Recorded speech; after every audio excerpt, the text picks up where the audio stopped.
ඊළඟ බෝලෙදී මොකක් වෙයිද කියන එක කවුරුත් දන්නේ නැහැ. එක බෝලකින් මැච් එක නොසිතූ විදියට වෙනස් වෙන්න පුළුවන්. ඒ වගේම එක බෝලකින් ක්‍රීඩකෙක් තුවාල වෙන්න උනත් පුළුවන්. ලොකු ෂොට් වලට ගිහින් ඒවා අසාර්ථක වෙලා වේගෙන් එන පන්දුව ඇඟේ වැදිලා පිතිකරුවන් අනතුරටපත් වුණු අවස්ථා ක්‍රිකට් ඉතිහාසයේ ඕන තරම් තියෙනවා. නමුත් ඒක එහෙමයි කියලා ලොකු භයානක ෂොට් වලට පිතිකරුවන් නොයා ඉන්නේ නැහැ.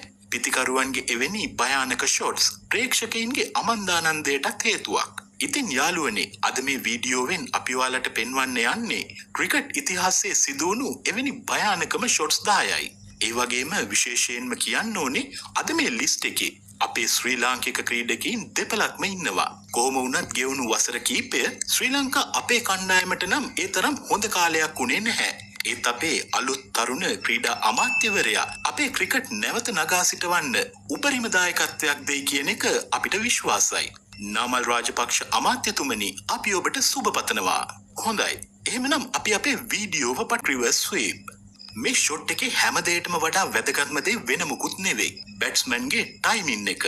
පර්ෆෙක්ට් ටයිමින් එක නිසා බෝලේ බවුන්ඩරි ලයින් එකෙන් එළියට ගියා. බෝලේ විකට් එක මිස් කරනවා දැකපු බැට්ස්මන් බෝලෙට රිවර්ස් ස්වීප් පාරක් ගැහුවා.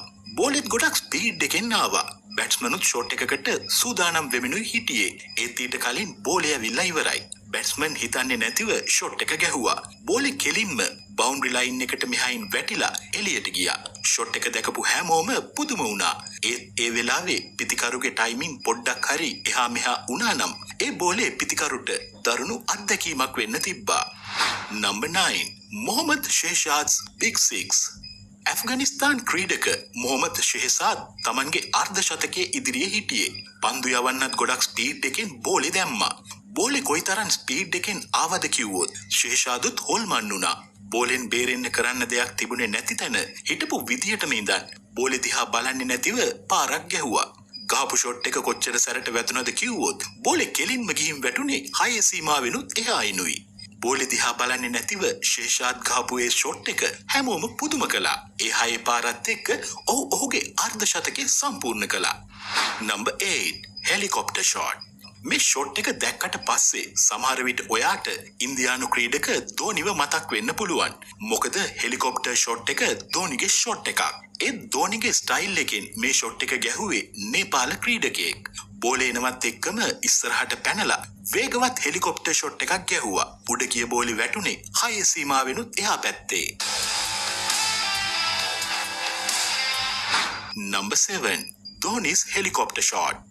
හෙලිකොප්ටර් ෂොට් ගැන කතා කරද්දී අපිට ධෝනිව අමතක කරන්න පුළුවන් කමක් නැහැ. මොකද මේ ෂොට් එක අනෙක් ක්‍රීඩකයින්ට අමාරු පාරක් වුණාට ධෝනිට මේක බොහොම පහසු ෂොට් එකක්. බලන්න ධෝනිගේ මේ හෙලිකොප්ටර් ෂොට් එක. බෝලර්ගෙන් සුපිරි යෝකර් පන්දුවක්. ධෝනියේ බෝලෙට ඔහුගේ හෙලිකොප්ටර් ෂොට් එක ගැහුවා. බෝලේ ඕෆ් එකෙන් ගිහින් වැටුනේ 6 සීමාවෙන් එහා පැත්තේ. Number 6 AB de Villiers reverse sweep. AB de Villiers cricket ලෝකේ හඳුන්වන්නේ Mr. 360 කියන අන්වර්ථ නාමෙනුයි. ඔහුගේ නම ලේසියෙන් ලබාගත් නමක් නෙවෙයි. බලන්න ඔහුගේ මේ ෂොට් එක. ඩි විලියර්ස් තමන්ගේ විකට් එක ගැනවත් හිතන්නේ නැතිව මේ භයානක ෂොට් එක ගැහුවා. මේ රිවර්ස් ස්වීප් එක ගැහුවට පස්සේ ඩි විලියර්ස් වැටුණත් එක්ක ඒත් ඒ ගහපු පාරට බෝලේ නැවතුනේ බවුන්ඩරි එකෙන් එහා පැත්තේ. Number 5 what a shot. සුපිරි පන්දුවකට තවත් සුපිරිම ෂොට් එකක් වදිනවා කියන්නේ ඒක දකින කවුරුත් පුදුම වෙනවා. පර්ෆෙක්ට් ටයිමින් එකත් එක්ක ශ්‍රී ලංකාවේ අපේ ක්‍රීඩකයෙක් ගහපු මේ ෂොට් එක දැකලා එදා හැමෝම පුදුම වුණා.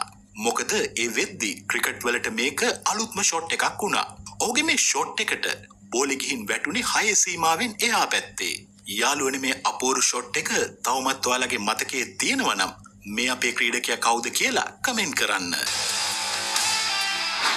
Number 4 dancing shot. යාළුවනේ මෙතන උනේ ටිකක් වෙනස්ම විදියක දෙයක්. මොන දේ වුණත් අන්තිමට බෝලේ ගිහින් නැවතුනේ බවුන්ඩරි ලයින් එකෙන් එහා පැත්තේ.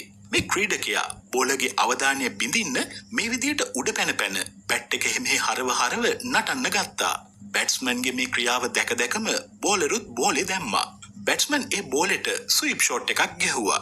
බෝලට ඩිස්ටර්බ් කරපු මේ බැට්ස්මන් මෙතනදි සාර්ථක වුණත් මේ වගේ දේවල් කරන එක අනතුරුදායක වෙන්න පුළුවන්.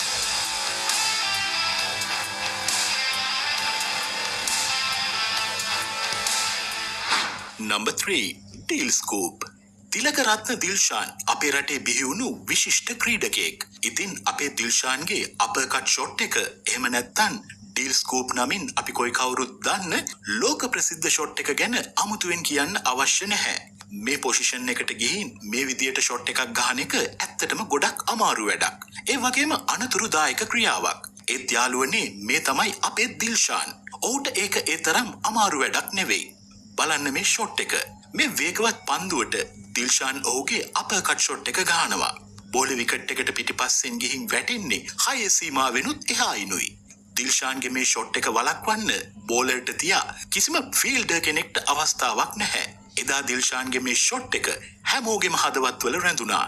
යාළුවනේ තවමත් ඔයා මේ වීඩියෝ එක ලයික් කරේ නැත්නම් අඩුම තරමේ දිල්ෂාන්ගේ මේ ෂොට් එක වෙනුවෙන්වත් ඔයාට මේ වීඩියෝ එක ලයික් කරන්නම වෙනවා. දිල්ෂාන් ක්‍රිකට් ක්‍රීඩාවට ඇලුම් කරන අපි හැමෝගෙම මතකේ තවමත් ඔබ ඉන්නවා.